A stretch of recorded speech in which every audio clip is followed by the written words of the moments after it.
Bismillah, alhamdulillah, wassalatu wassalamu ala rasulillah wa ala alihi wa sahbihi wa mawala. Assalamualaikum warahmatullahi wabarakatuh. Kawan akhwat yang dirahmati Allah Subhanahu wa taala, alhamdulillah selamat pagi, Masya Allah di awal tahun 1 Januari 2024.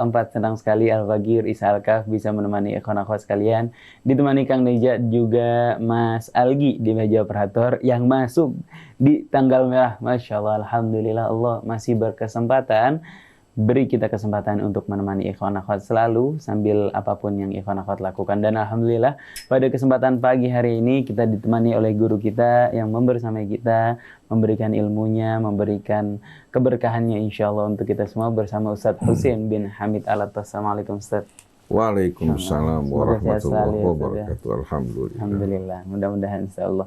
Yang akhwat hari ini kita akan insyaallah mendiskusikan mengenai takdir. Masya Allah, takdir yang ditetapkan oleh Allah Subhanahu wa taala, dan ini merupakan bagian daripada keimanan kita kepada Allah Subhanahu wa taala. Alangkah baiknya kalau kita ketahui, karena sebagaimana yang Ustadz pernah ajarkan, keimanan adalah kepercayaan yang didasari dengan dasar ilmu. Maka kita pelajari ilmunya sekarang agar makin kuat keimanan kita kepada Allah Subhanahu wa taala. Namun sebelum itu, sebelum kita diskusikan lebih dalam ikhwan akhwat, alangkah baiknya kita buka dulu dengan membaca Ummul Quran surat Al-Fatihah. Tafadhal Ustaz. A'udzu billahi minasy syaithanir rajim. Bismillahirrahmanirrahim. Alhamdulillahi Rabbil Alamin. Ar-Rahmanir Rahim. Maliki Yaumiddin. Iyyaka na'budu wa iyyaka nasta'in. Ihdinas siratal mustaqim. صراط الذين أنعمت عليهم غير المغضوب عليهم ولا الضالين. Amin amin ya rabbal alamin. Allahumma arhamna bil Quran. Ustaz, berkaitan dengan tahun baru ini Ustaz, banyak di antara kita yang bikin revolusi atau resolusi tahun baru. Artinya perubahan-perubahan apa yang pengen mereka lakukan, ikhtiar-ikhtiar apa yang pengen mereka lakukan di tahun baru, membuka lembaran baru, perbaikan yang mau mereka lakukan. Tapi kita perlu diskusikan takdir terhadap hal ini, karena barangkali sekeras apapun usaha kita, kalau Allah Subhanahu wa taala belum menakdirkan, nggak akan terjadi. Lantas untuk apa kita berusaha nanti Ustaz?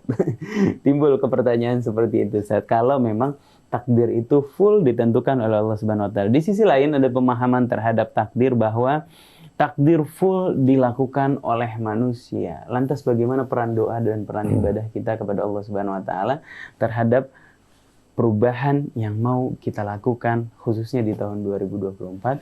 Dan terakhir Ustaz, minta nasihatnya kira-kira apa yang perlu kita perbaiki dari tahun ke tahun, dari bulan ke bulan, dan dari hari ke hari bagi kita sebagai umat mukmin, hambanya Allah Subhanahu wa taala, agar senantiasa kita memperbaiki diri kita.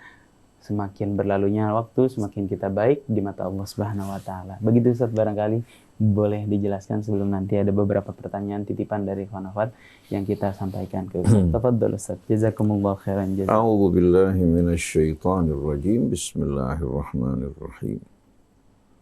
Alhamdulillahi rabbil alamin. Hamdan katsiran thayyiban mubarakan fihi kama yuhibbu rabbuna wa yarda. Allahumma salli ala Muhammadin wa ali Muhammad. Subhanaka la ilma lana illa ma 'allamtana innaka antal alimul hakim wa la haula wa la quwwata illa billahil aliyyil azim. Assalamu alayka ya Rasulullah. Assalamu alayna wa ala ibadillahis salihin. Wassalamu alaikum ayyuhal ikhwatul mu'minun wal akhawatul mu'minat wa rahmatullah wa barakatuh. Waalaikumsalam. Alhamdulillah di pagi hari ini bersama Ustadz Isa bin Ahmad Taufik ditemani oleh Neza, begitu juga oleh Fajar dan ikhwan yang bekerja di studio maupun yang sedang mengambil cuti, pada seluruh keluarga besar Radio Silaturahim. Alhamdulillah, pada hari ini kita berada pada 1 Januari tahun 2024. Setiap hari berlalu berarti 1 hari dari lembaran hidup kita berlalu. Tidak mungkin kita dapat kembali ke hari-hari yang lalu. Itu merupakan satu hal yang benar-benar kita fahami dan kita yakini. Tapi dengan rahmat Allah Subhanahu wa Ta'ala, Allah Subhanahu wa Ta'ala berikan kesempatan kepada kita apabila kita melakukan kesalahan, melakukan perbuatan dosa yang mengisi lembaran-lembaran kita yang lalu. Allah Subhanahu wa Ta'ala buka pintu taubat bagi kita, pintu kembali dan juga permohonan ampun selagi kita belum berada pada detik-detik sakaratul maut. Dengan rahmat Allah, taubat yang tulus, permohonan ampun kepada Allah akan menghapuskan bintik-bintik dosa yang kita lakukan pada lembaran-lembaran hidup kita sebelumnya. Allah Subhanahu wa Ta'ala menyeru kepada hamba-hambanya dengan penuh rahmat dan kasih. Qul ya ibadiyalladzina asrafu ala anfusihim la taqnatu mir rahmatillah. Katakan, wahai hamba-hambaku yang telah melampaui batas. Allah memanggil mereka dengan panggilan yang hangat, hamba-hambaku yang telah melampaui batas, bergelimangan dosa. La taqnatu mir rahmatillah. Janganlah kalian berputus asa dari rahmat Allah. Innallaha yaghfiru dzunuba jami'a. Sesungguhnya Allah akan mengampuni seluruh dosa. Bila lembaran hidupmu yang lalu berwarna hitam oleh dosa-dosa yang kamu perbuat, kembalilah kepada Allah. Mohonlah ampun atas apa yang kamu lakukan. Insya Allah Allah Subhanahu wa Ta'ala putihkan kembali lembaran yang lalu. Bahkan Allah gantikan dengan amal-amal soleh, dengan rahmat dan kasih-Nya. Karena Allah mencintai hamba-hambanya yang bertobat. Sesungguhnya Dia akan mengampuni seluruh dosa. Dia Maha Pengampun lagi Maha Penyayang. Nah, alangkah indahnya kalau kita mengawali tahun baru kita ini, mengawali juga hari-hari kita dengan bertaubat kepada Allah, memohon ampun kepadanya. Juga memohon agar Allah Subhanahu wa Ta'ala melindungi kita dari kesalahan dosa-dosa yang kita lakukan sebelumnya, membantu kita untuk mengerjakan amalan-amalan soleh yang diridhai Allah. Karena hanya dengan usaha kita, tanpa bantuan dari Allah, mustahil bagi kita untuk dapat terhindar dari bujuk rayu syaitan. Begitu pula dari angan-angan yang dibisikkan ke dalam hati kita. Syaitan berada di tempat gelap, sedangkan kita berada di tempat yang terang. Artinya nampak bagi syaitan, sedangkan kita tidak melihat syaitan. Hawa nafsu kita juga condong kepada apa yang ditawarkan oleh syaitan. Tanpa bantuan dari Allah, mudah sekali kita terpuruk dan terkapar di hadapan bujuk rayu syaitan. Jangankan kita, kakek nenek kita berada di surga. Di tengah-tengah kenikmatan yang begitu banyak, masih terpedaya oleh syaitan.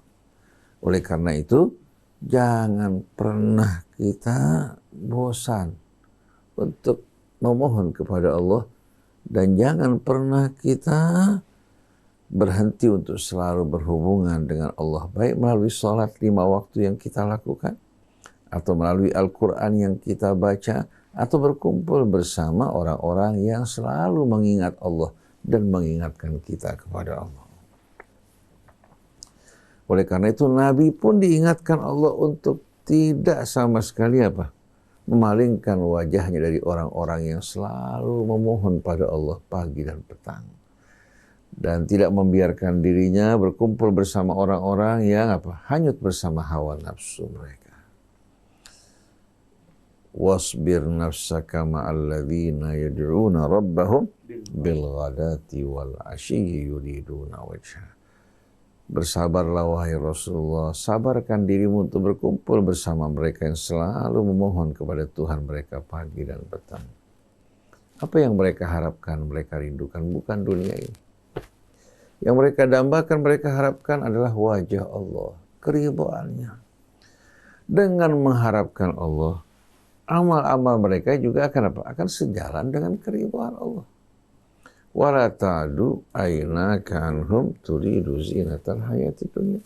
Jangan pandanganmu bergeser dari mereka, orang-orang yang selalu ingat Allah, mengharapkan Allah, kepada mereka-mereka yang menginginkan kehidupan dunia.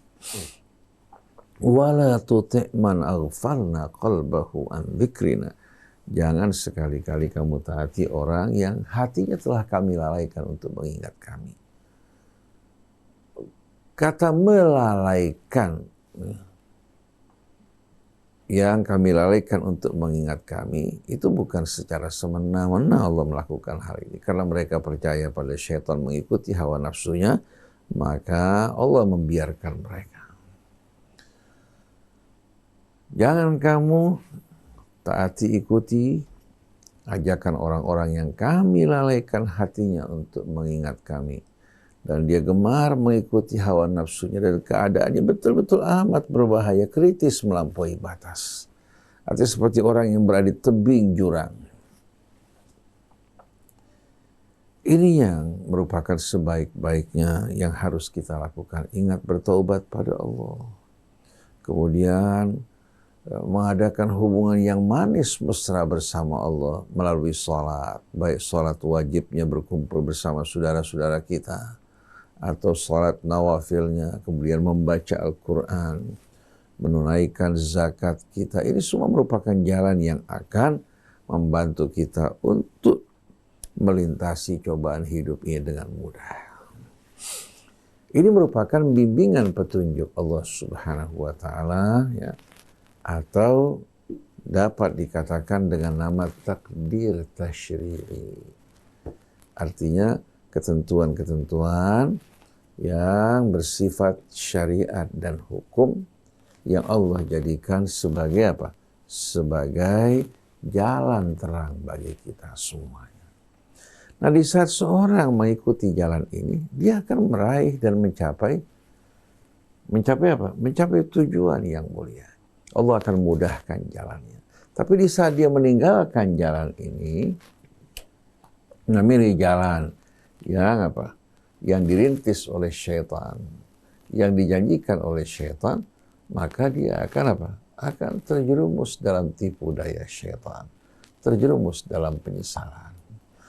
Jadi Allah Subhanahu wa Ta'ala dengan iradahnya, dengan kehendaknya, dan kehendak yang betul-betul maha bijaksana, maha tahu lagi maha penyayang, Allah Subhanahu wa Ta'ala dengan kehendaknya menciptakan kita makhluk yang berstatus sebagai khalifah.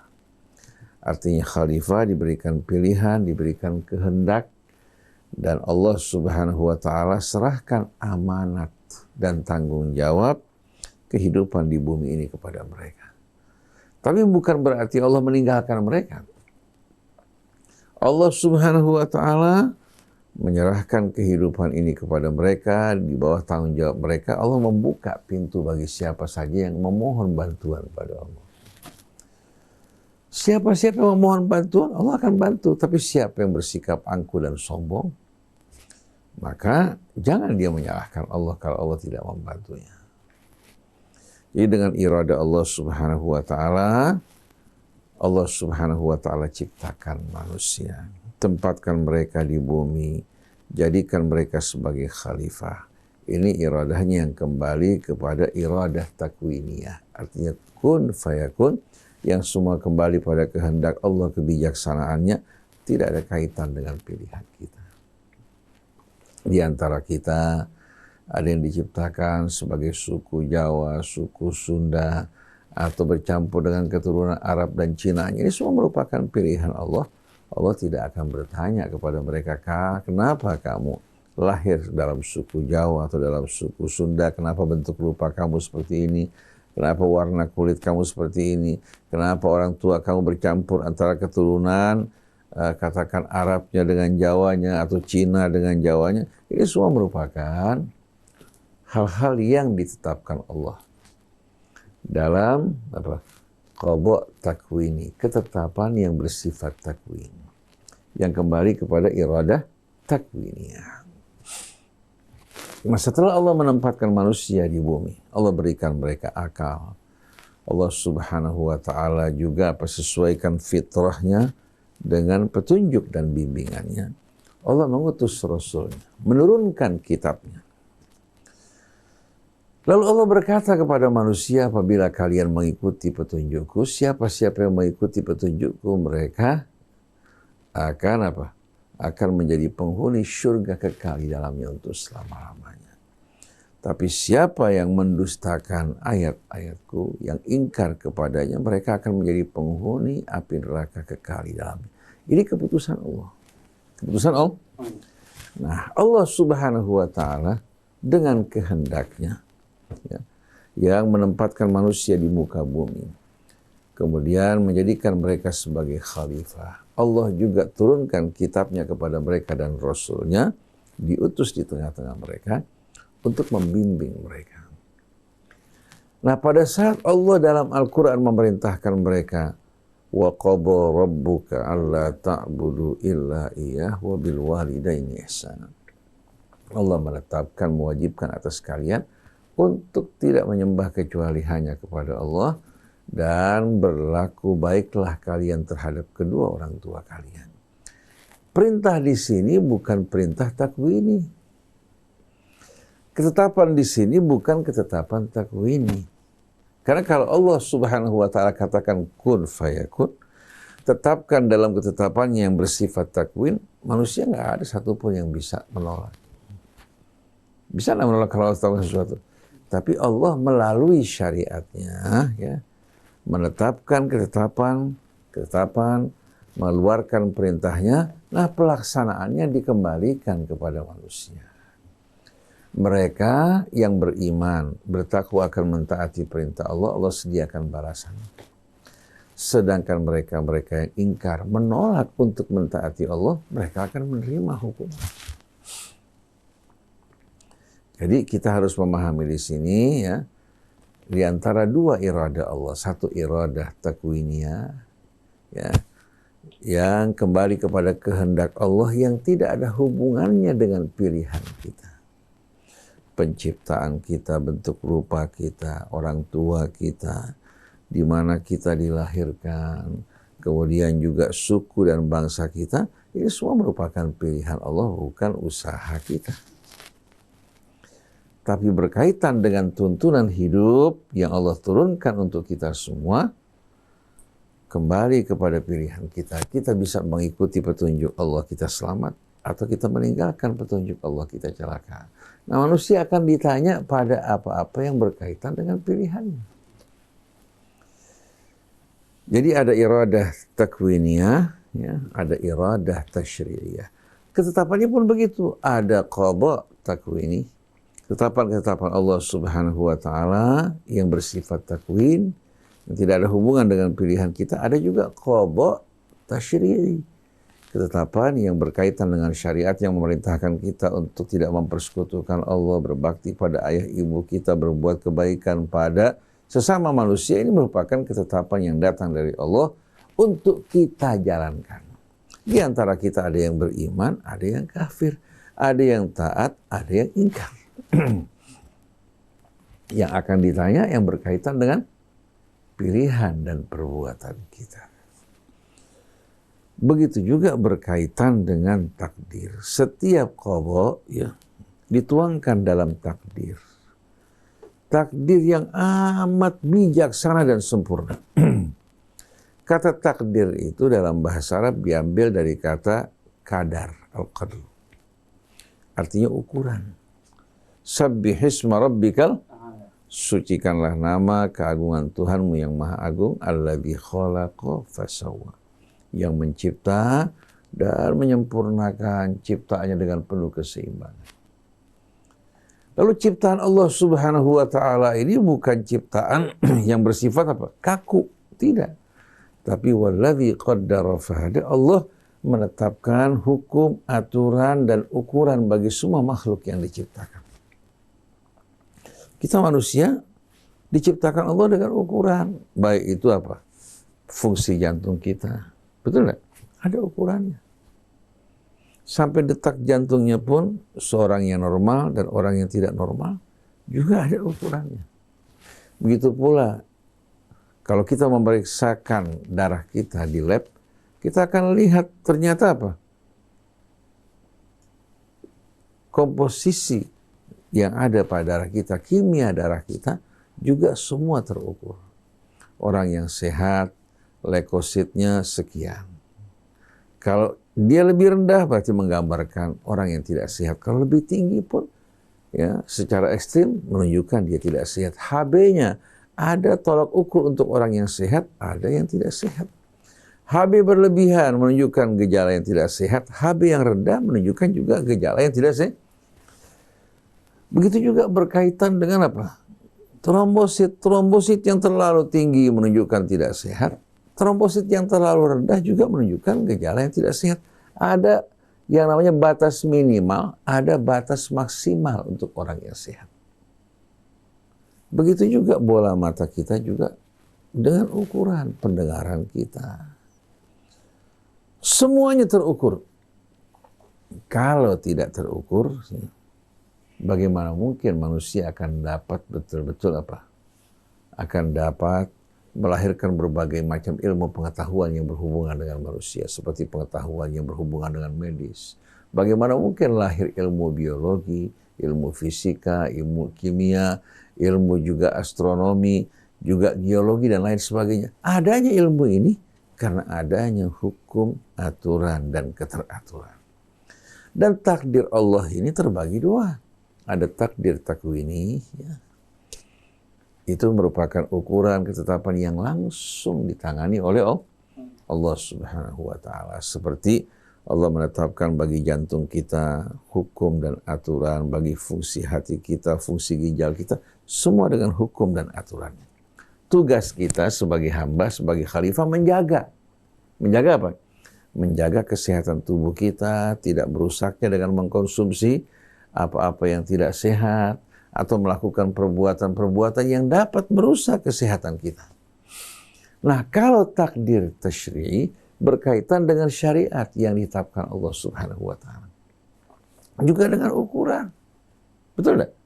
Salat dengan ukuran dan aturan. Ada disiplin waktunya, ada disiplin kerjanya. Dalam salat ada disiplin waktu, disiplin kerja, ya. Kemudian ada juga apa? Ada syarat sebelum kita masuk dalam salat.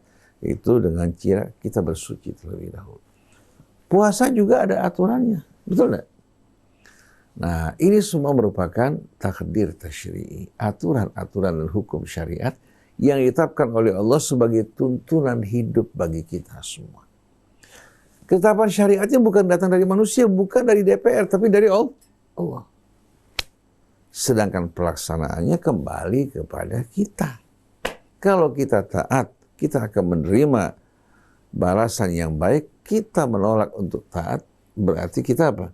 Memilih jalan hidup yang sempit dan pengap dalam hidup kita ini. Jadi Arisa, sebetulnya banyak orang selama ini memahami kata qadha dan qadar ini dengan pemahaman yang salah karena tidak merujuk kepada Al-Quran. Kalau dia membuka Al-Quran, kemudian mencari kata takdir dalam Al-Quran, pada ayat-ayat yang terdapat di dalamnya kata ini, dia akan menemukan bahwa kata takdir ini selalu digunakan sebagai ukuran hukum yang Allah tetapkan pada makhluknya. Tidak pernah satu pun ayat yang berhubungan dengan takdir dikaitkan dengan amal perbuatan manusia. Contohnya, wasyamsu tajri li mustaqarrir laha. Dzalika taqdirul Aziz dan matahari. Tajri li mustaqarrillah. Matahari kita ini bukan benda yang berdiam. Dia juga mengorbit. Sebagaimana planet-planet juga mengorbit mengitari dirinya. Dia untuk planet-planet yang mengitarinya namanya mustaqar sebagai poros. Tapi dia sendiri bersama seluruh planet, dia mengorbit melingkari galaksinya. Melingkari galaksinya. Jarak yang begitu jauh ditempuh oleh matahari. Pusat galaksi kita menurut para ilmuwan, kebenarannya mereka lebih tahu, wallahu a'lam, jarak antara kita dengan pusat galaksi, di jantung galaksi kita itu diperkirakan 26.600 tahun cahaya. 26.600 tahun cahaya. 1 tahun cahaya sama dengan 56 triliun mil. Kalau dikalikan 26.600 berapa? Itu jarak antara kita dengan pusat galaksi. Sedangkan jarak yang ditempuh matahari pada saat dia mengorbit lebih jauh. Karena dia memutari apa? Jantung galaksi tersebut. Bisa dibayangkan coba. Kita memutari matahari, matahari memutari galaksi. Ya, jadi bumi kita memutari matahari. Bulan mengitari bumi kita. Nah, bersama planet-planet yang mengitari matahari, ikut matahari mengitari, mengorbit, melingkari pusat galaksinya. Ini semua merupakan apa? Merupakan takdir al-azizil alim, ketetapan yang ditetapkan oleh yang maha apa? Perkasa, lagi maha tahu. Karena kalau tidak perkasa, bagaimana mungkin memerintah di alam raya ini? Bagaimana mungkin akan memutar bumi pada sumbunya, kemudian membiarkan bumi bersama planet yang lain mengitari matahari, lalu matahari mengitari pusat galaksinya, dan galaksi bukan hanya satu. Galaksi kita yang bernama Milky Way atau galaksi Bima Sakti ini salah satu galaksi di antara sekian banyak galaksi. Jadi kita harus tahu diri bahwa dari sisi ilmu, kekuasaan, dan pengetahuan kita ini amat kecil. Maka kita betul-betul wajib dan sepatutnya kita tunduk merendah di hadapan kebesaran keagungan Allah, bukan bersikap angkuh, menolak dan mengingkari Allah, padahal Dia yang telah menciptakan kita dan melimpahkan nikmat karunia-Nya atas kita. Jadi kata takdir al-azizil alim dihubungkan dengan hukum yang mengatur alam astronomi. Dalam surat Al-Qamar Allah berfirman, "Inna kulla syai'in khalaqnahu biqadar." Sesungguhnya segala sesuatu kami ciptakan dengan kadar, dengan aturan, bukan tanpa aturan. Dalam ayat yang lain pada surat Al-Furqan, "Walladzi khalaqa kulla syai'in faqaddarahu." Dia menciptakan segala sesuatu dan Allah menetapkan kadar, hukum, dan aturan pada semua yang diciptakan. Tidak ada satu pun yang diciptakan Allah dengan sia-sia tanpa tujuan. Begitu juga sabbihisma rabbikal a'la alladzi khalaqa fasawwa walladzi qaddara fahada. Pernah nggak dalam Al-Quran Allah menisbatkan takdir pada amal manusia? Ada nggak? Sama sekali tidak. Tapi kalau mengaitkan takdir dengan ciptaannya, nah. Oleh karena itu dalam khutbah yang diriwayatkan dari Nabi kita Muhammad sallallahu alaihi wasallam, Rasulullah menerangkan, fa amrullah yajri ila qada'i. Perintah Allah kehendaknya itu apa? Berjalan sesuai dengan ketetapannya. Enggak ada yang menetapkan bersama Allah. Wa qada'ullahu yajri ila qadari. Atau walikulli qada'in qadar. Tiap ketetapan Allah ini terkait, ya, dituangkan dalam aturan-aturan yang begitu sempurna. Kalau kita ingin memasak opor, kita bisa nggak buang bumbu asal-asalan jadi opor? Nggak mungkin. Ada resep untuk membuat opor. Kalau kita ikuti, hasilnya apa? Jadi opor. Tapi kalau kita ganti bumbunya, jadi nggak? Kita ganti dengan bumbu sayur asam jadi opor, jadi sayur asam. Ini merupakan takdir yang berkaitan dengan hukum dan aturan. Nah, syariat Allah, Quran adalah takdir tasyri'i. Jadi kenapa kita justru bercuriga terhadap Allah yang akan menghalangi kita? Kalau kita berusaha gagal, berarti belum sesuai dengan takdir. Berarti ukuran dari usaha kita belum sesuai dengan hasilnya. Oleh karena itu orang di luar Islam di saat mereka mengalami kegagalan, mereka melakukan evaluasi. Mereka melakukan investigasi di mana kesalahannya. Seperti ketika pesawat ulang-alik melintasi atmosfer kemudian meledak. Mereka mencari sebabnya, mereka temukan ternyata lapisan keramik yang melapisi pesawat ulang-alik tersebut terlepas. Bersentuhan dengan panasnya atmosfer, dia mengalami kehancuran. Kalau kita apa aja takdir. Korupsi takdir, koruptor takdir, pencuri takdir, penzina takdir. Ini betul-betul sudah berbuat dosa, dia mengkambing hitamkan Allah. Sampai ada perusahaan mobil di Indonesia melalaikan uji tes daripada kelayakan mobil tersebut. Karena bangsa Indonesia kalau kecelakaan, takdir. Jadi dokter juga melakukan malpraktek dibilang takdir. Nah, di barat, ya, di negara-negara maju, mereka tidak begitu saja. Tidak begitu saja apa? Menerima, tapi mereka meneliti. Ketika pesawat TWA Amerika meninggalkan New York, melintasi Atlantik tidak lama kemudian meledak, mereka mengeluarkan dana yang lebih besar dari harga pesawat untuk meneliti sebab terjadinya kecelakaan. Supaya tidak terulang kembali. Akhirnya mereka menemukan sebabnya, mereka berupaya melakukan perbaikan pada pesawat tersebut. Tapi kalau kita di Indonesia ini, hampir dikatakan selalu melakukan kesalahan berulang-ulang, lalu yang berbuat salah atau kesalahan itu sendiri kita mengatakan itu takdir Allah. Oleh karena itu tidak pernah terjadi perbaikan dari tahun ke tahun, dari pergantian juga apa? Pergantian waktu, karena kita tidak pernah berupaya untuk melakukan penelitian dan memperbaiki kesalahan kita. Seperti dalam pemilihan berikut ini. Rakyat kita ini kesian. Tidak diberikan edukasi pendidikan untuk dapat melihat, memahami kriteria pemimpin yang baik dan benar. Kemudian begitu mereka diangkat, rakyat memiliki hak untuk mengontrol, mengingatkan pemimpin yang tidak menepati janjinya.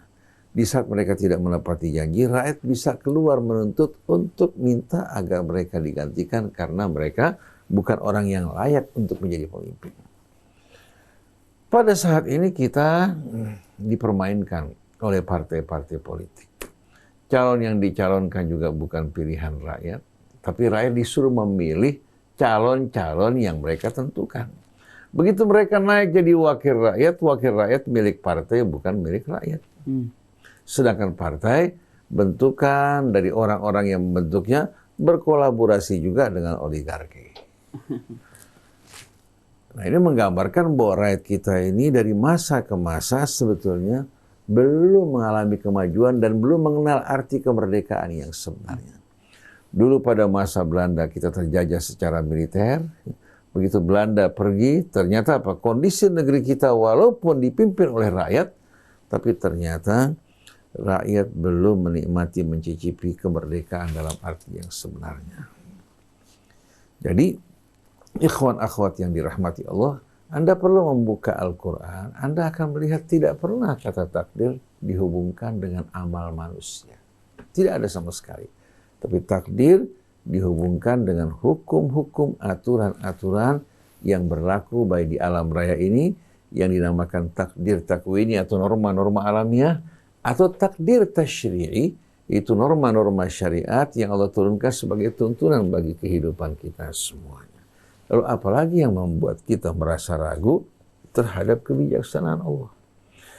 Ini dapat kita simpulkan bahwa Allah Subhanahu wa Ta'ala ya dengan iradahnya dapat kita bagi dua di sini. Itu untuk memudahkan pemahaman, bukan kita mau membatasi apa?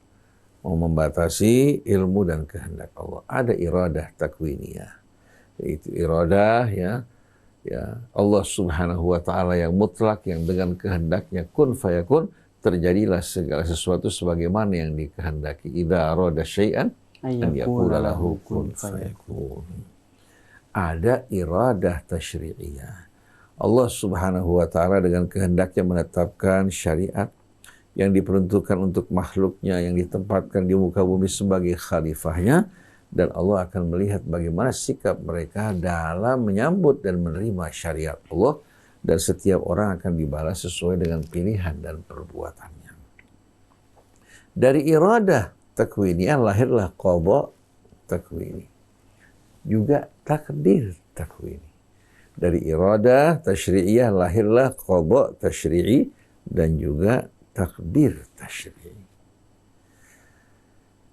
Nah, kita bertanggung jawab atas syariat yang Allah turunkan kepada kita, atas pilihan yang Allah berikan, begitu pula kehendak. Sedangkan yang di luar kehendak kita, pilihan kita, kita tidak akan diminta pertanggungjawabannya oleh Allah Subhanahu wa taala. Oleh karena itu, seorang yang terdesak dalam keadaan lapar, untuk menyelamatkan dirinya, Allah bolehkan untuk memakan daging babi. Bukan karena melakukan pelanggaran, tapi untuk menyelamatkan hidupnya. Artinya dia tidak dihukum pada saat dia memakan babi untuk menyelamatkan diri. Ini menggambarkan bagaimana syariat Islam itu yang amat-amat fleksibel. Pada saat darurat keluar hukum emergensi. Pada saat sempit keluar juga hukum apa? Pada saat sempit, seperti orang yang musafir dalam keadaan berpuasa, diizinkan berbuka. Padahal belum tentu dia tidak mampu. Orang yang sakit diizinkan berbuka, padahal sebetulnya sakitnya, sakitnya apa? Tidak bertambah dengan puasanya. Tapi Allah izinkan dia berbuka dan menggantikan pada waktu yang lain. Jadi ikhwan akhwat yang dirahmati Allah Subhanahu wa taala, kita pertama-tama dalam mempelajari takdir Allah, mempelajari juga qadanya, hendaknya kita harus membersihkan hati kita terlebih dahulu. Jangan kita menggiring ayat-ayat Al-Quran, mengikuti persepsi kita sebelumnya. Akhirnya bukan kita yang diterangi oleh Al-Quran, tapi kita justru apa? Yang menyimpangkan dan membelokkan Al-Quran, mengikuti pendapat kita dan persepsi kita sebelumnya.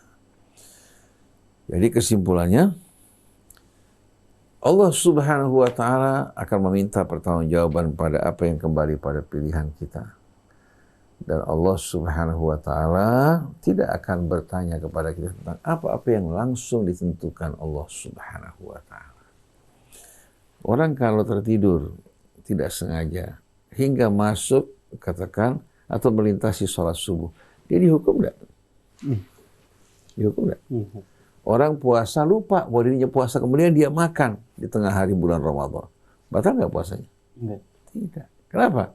Karena itu bukan hal yang disengaja.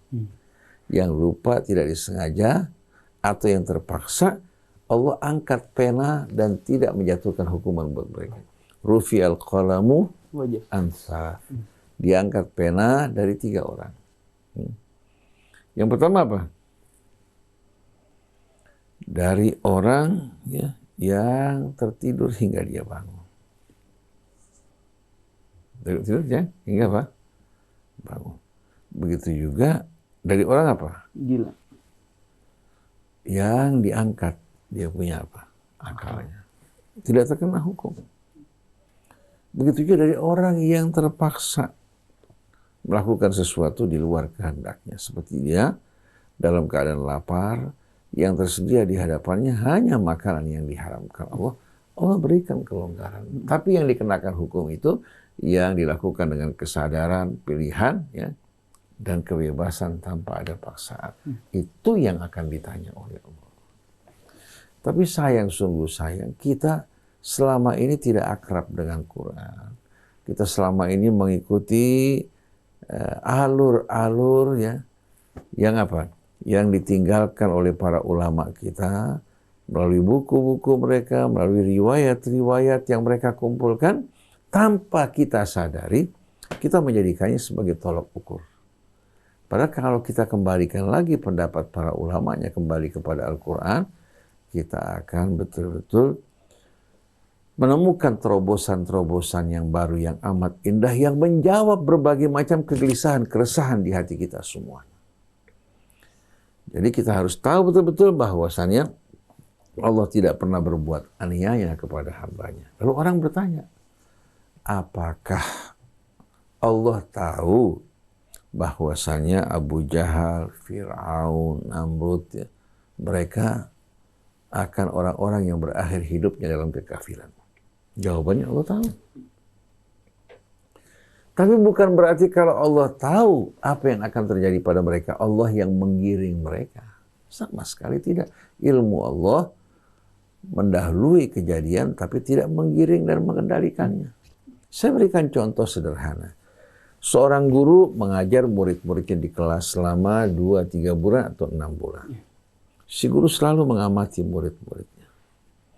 Satu hari si guru mengatakan bahwa menurut penilaian Bapak, di antara kalian pada saat ujian nanti, yang lulus hanya 6 orang. Dari pengamatan dia.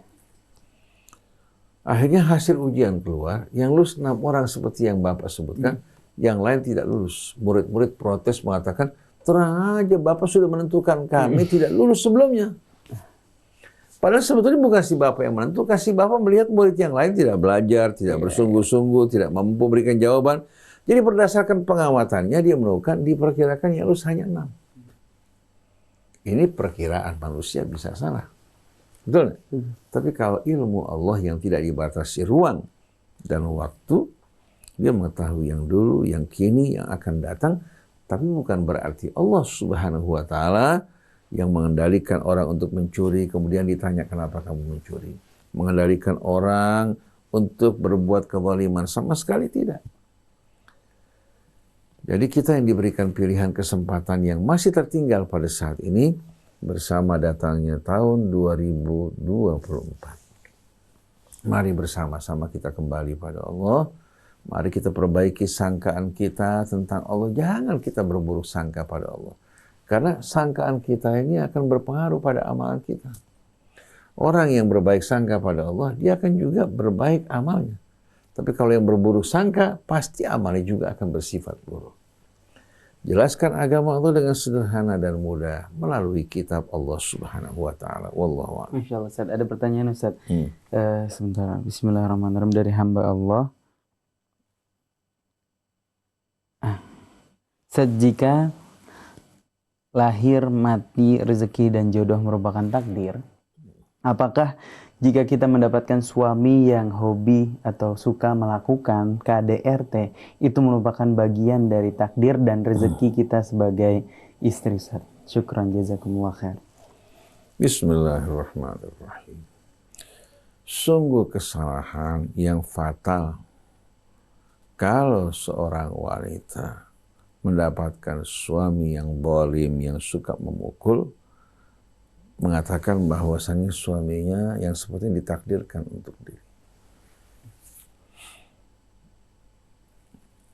Karena apa? Ini ada kaitannya dengan pilihan manusia. Pada saat seorang wanita dilamar oleh seorang pria, atau seorang wanita berkenalan dengan seorang pria, dia jatuh cinta, dia mendesak untuk menikah dengan pria ini. Si orang tua kan seharusnya melihat bagaimana karakter laki-laki tersebut sebelum menerima. Si perempuan diberitahukan, nak, laki-laki ini suka memukul perempuan, bersikap kasar. Si perempuan mengatakan, saya tetap mau menikah dengan dia. Kenapa? Karena cinta akan mengubah segala-galanya. Dia menikah, si suami di bulan pertama masih baik, tapi selanjutnya bersikap kasar, memukul dan lain sebagainya. Si perempuan yang memilih, si bapak yang membiarkan, mengatakan bahwa ini takdir Allah. Padahal takdir Allah itu, Allah menetapkan siapa yang memilih pasangan yang bertakwa, beriman, Allah akan bukakan pintu rahmatnya. Fadfar bidzatiddin. Cari peruntunganmu pada wanita yang betul-betul beragama dengan baik. Taribat yada, kalau kamu tidak mau, kedua tanganmu akan berlumuran kehinaan. Ini takdir Allah. Memilih pasangan yang beriman, bertakwa akan membuka pintu keberkahan. Memilih pasangan yang tidak bertakwa akan membuat hidup kamu sempit. Dan juga ada kemungkinan pasangan kamu akan berlaku kasar terhadap diri kamu. Jadi sebetulnya takdir Allah itu pada apa? pada ketetapan dan hukumnya. Wa man yattaqillah yaj'al lahu wa yarzuqhu min haitsu wa man yatawakkal 'ala Allahi fahuwa hasbuh. Jadi kalau wanita dia memilih pasangannya atau orang tuanya menunjukkan pasangan, terjadi hal-hal yang mengecewakan, jangan salahkan Allah. Ini kan pilihan kamu. Kamu bisa menerima, bisa menolak. Betul tidak? Semua orang berakal mengatakan dia punya hak untuk menolak dan menerima. Kecuali kalau sesuatu yang dipaksakan di luar kemampuan. Dia nggak punya pilihan, anaknya nggak punya pilihan, penguasa yang boleh memaksa si ayah ibu dan anak perempuan untuk menerima laki-laki yang dipaksakan. Nah, ini cobaan dari Allah, tidak ada kaitan dengan pilihan kita. Tapi orang yang memilih pasangan dengan bebas, kalau sampai dia jauh dari Allah gara-gara itu, dia tanggung jawab. Oleh karena itu, kenapa Allah berikan amanat pada orang tua untuk mengawasi pilihan anaknya agar tidak terpedaya, tertipu. Cinta sebelum menikah sulit dipertanggungjawabkan, sulit dilihat keasliannya. Tapi kalau seorang laki-laki memilih pasangan yang beriman bertakwa, si perempuan memilih pasangan yang beriman bertakwa, insya Allah cinta yang akan tumbuh di tengah mereka akan lebih indah. Ketika seorang laki-laki mendengarkan nasihat dari Rasul, itu nasihatnya dulu. Ketika mendengarkan Rasul mengatakan, tungkahul mar'atu li thalath. Wanita dinikahi karena 3 hal. Yang pertama, 5 lihat hartanya. Yang kedua, wali jamaliha. Karena apa? Cantiknya. Yang ketiga, wali hasabiha. Nah, yang ditunjuk oleh Rasul fadfar bidzati dinta ibatiara. Pilih wanita yang beragama, kalau tidak kamu akan terjerumus dalam kehinaan. Jadi yang 3 tadi bukan merupakan apa? Pilihan, tapi pilih wanita yang betul-betul bertakwa pada Allah.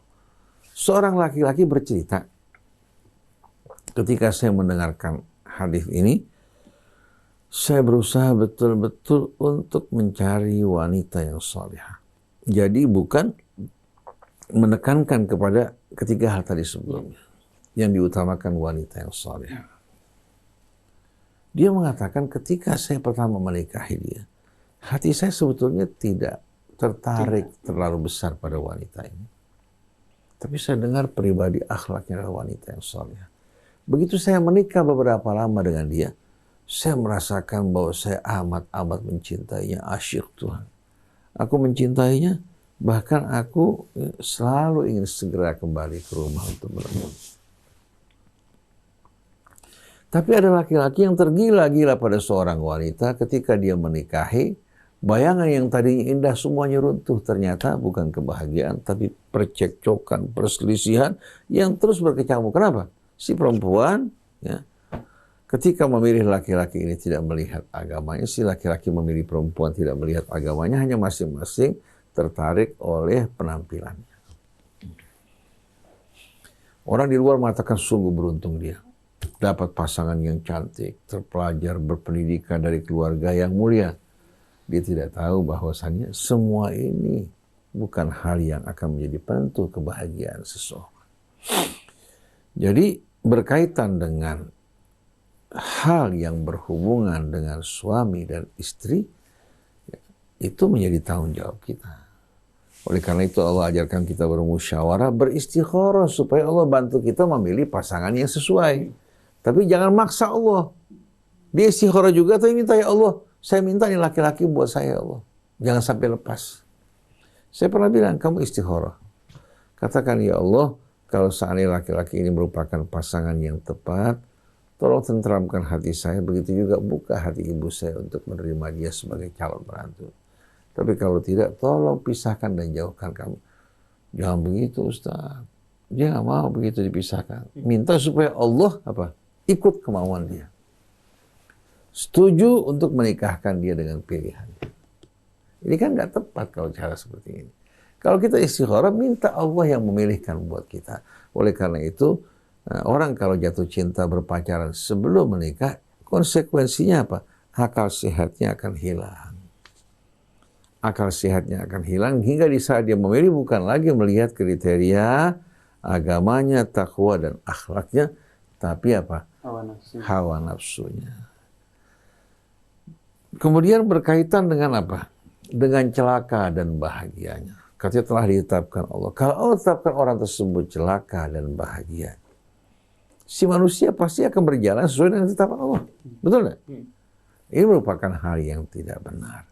Yang jelas Allah berikan dia kehendak, berikan dia pilihan, berikan dia akal, turunkan Alkitab, kemudian utus Rasulnya untuk menjadi pembimbing dan pembantu baginya. Tinggal bagaimana sikap dia. Adapun hadis-hadis yang berada seputar tadi sebetulnya merupakan hadis-hadis palsu yang tidak sejalan dengan Al-Quran. Jadi manusia diciptakan Allah, Allah Maha tahu mengenai dirinya, yang lalu, yang kini maupun yang akan datang. Kalau Allah berikan dia pilihan, berikan dia juga apa? Kehendak, berikan juga kekuatan, berikan juga ilmu, utus Rasulnya. Setelah dia tahu, maka dia akan ditanya pada apa yang dia tahu.